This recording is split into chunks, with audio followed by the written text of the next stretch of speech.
Welcome to day number 14. You have officially made it. Welcome to the finish line. This is the last day of our course, and I want to congratulate you for making it to the end. This has been a fantastic journey. I hope it was for you. We've learned a lot together. We've learned breath work, we've learned meditation, and of course, we've learned basic yoga asanas or postures. We put them together into a sequence and we practiced it every other day. So I hope you have enjoyed this journey and you've also learned quite a few new things. So the question is, how are you going to put this into practice? What are you going to do above and beyond those 2 weeks? In other words, how do you build a yoga habit? So before we jump into the nitty-gritty of building a habit, I want to invite you to ask yourself about your premise or your basic beliefs about yoga. What do you think yoga is?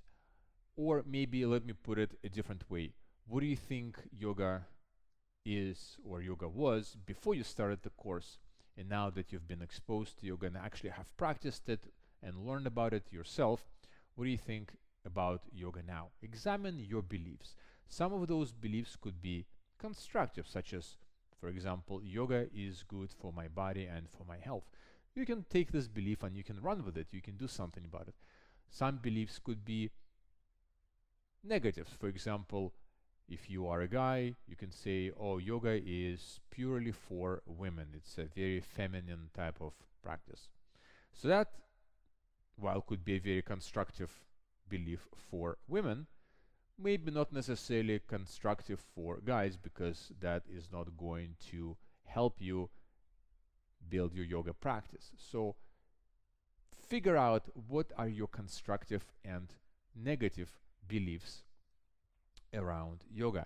And what I would invite you to do is then I would invite you to be open-minded and replace your destructive or negative beliefs about yoga with constructive beliefs about yoga, such as yoga is good for my health. Perhaps yoga can make me feel more alive and vibrant. Yoga is good for my lower back. Yoga is good for my posture. Yoga is good for my growth as a human being. Yoga is good for my stress management. Yoga is good for forcing me to eat healthy and lead a more healthier lifestyle. Yoga is good for giving me the time and space to think about how I can be better, how can I be good to myself and to others around me. So think about those beliefs that you have, and then you want to cultivate around yoga. So once you've given some time to think about your beliefs, now let's take a moment here and let's fast forward into the future.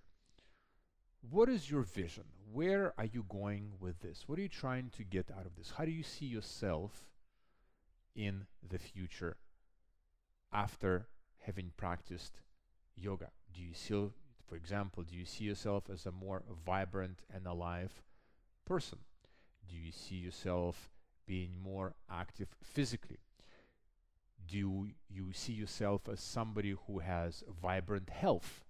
Do you see somebody who can set an example for their spouses, their family, their kids as to how they integrate life and work, how they are able to balance things together without losing their mind while staying calm, patient, and at the same time physically active?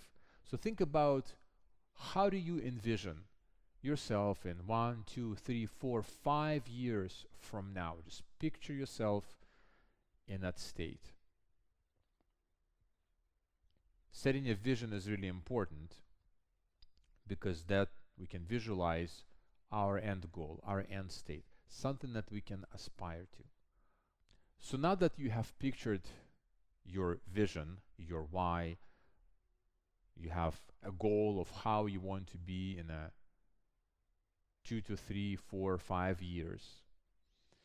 Let's talk about the why, because the why is the fuel that is going to get you there. The why is the motivation behind anything you do. You can picture and fantasize about a whole bunch of things, but if you don't have a strong why, you're never going to act on it.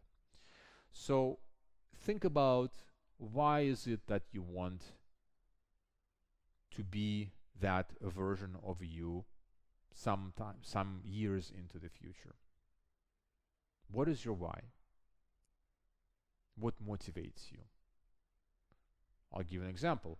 Everybody wants to be in good shape, but why? Why do you want to lose weight? Why? Could be different reasons. Maybe you want to look good in a bikini. Maybe you want to have a beach body. Maybe you want to be able to exercise more efficiently. Maybe you want to be able to run a marathon. The reasons could be vast. I'll give you an example from my own personal life. So the reason why I do what I do, my why, is because I want to be an example for my kids.